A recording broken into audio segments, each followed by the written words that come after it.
March 13th, this Friday, I'm going to give a talk at St. Joseph's Hospital in Elgin on exercise and how to begin exercise, how to modify your exercises. So more than welcome. No need a sign-up sheet. I will have other lectures in the near future. Thank you, St. Joseph's Elgin, for helping support me and my efforts at lifestyle change. But watch on Herbal 411. Hey everyone, it's Dr. Rick, founder of Herbal 411. And I wanted to announce I'm rebranding Herbal 411 to be Lifestyle Change. So everybody that sees me now as far as a patient knows that the hour to 90 minutes that we spend together is made to deconstruct the root cause analysis to how you got to this place, no matter what age you are, and then reconstruct a plan to push back mortality or morbidity. The statistics show that your average male will die in the US at the age of 72, average female 78.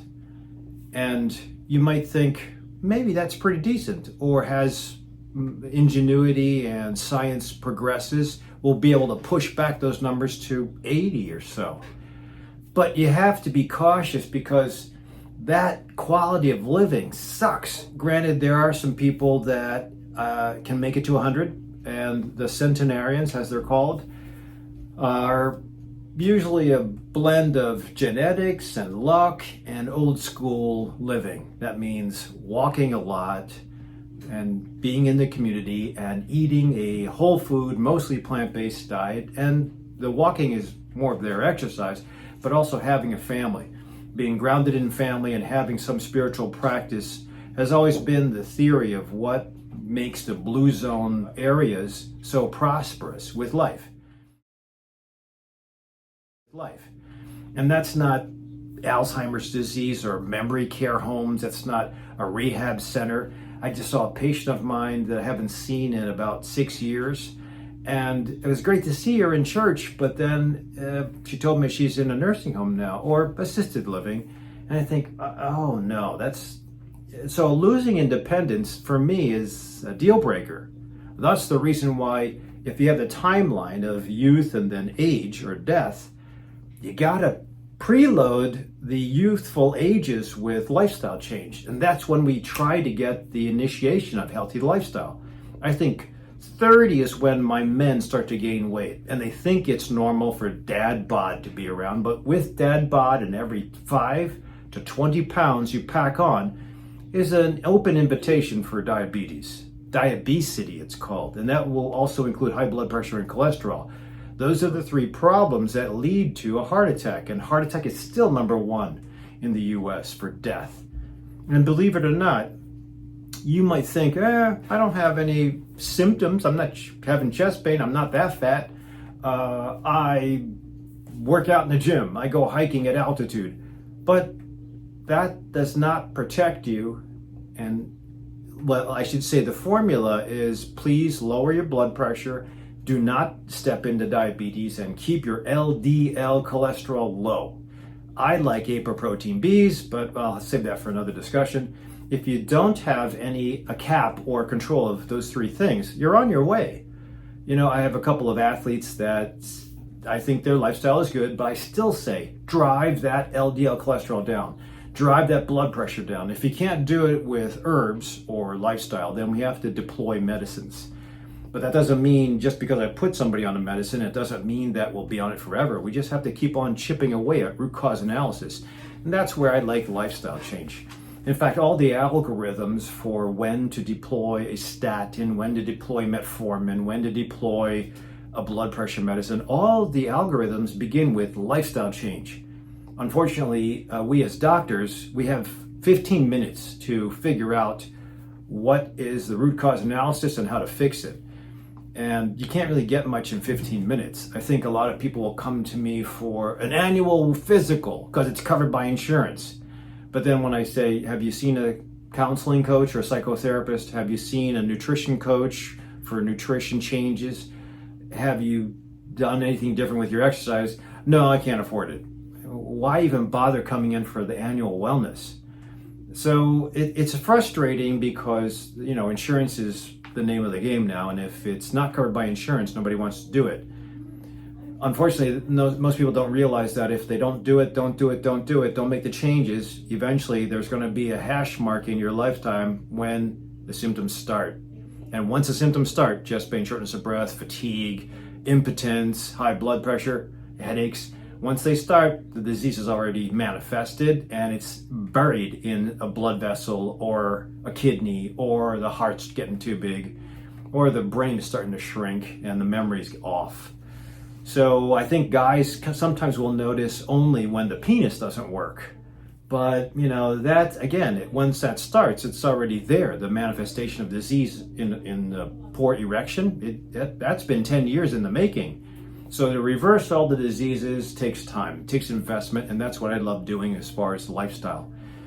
Unfortunately, I can't get all that out in 15 minutes. And yes, the industry standard, and I've talked to a couple of CEOs and CMOs, chief medical officers, chief financial officers, chief executive officers, and the accepted idea is that doctors should see 4 patients an hour. That's 1 patient every 15 minutes.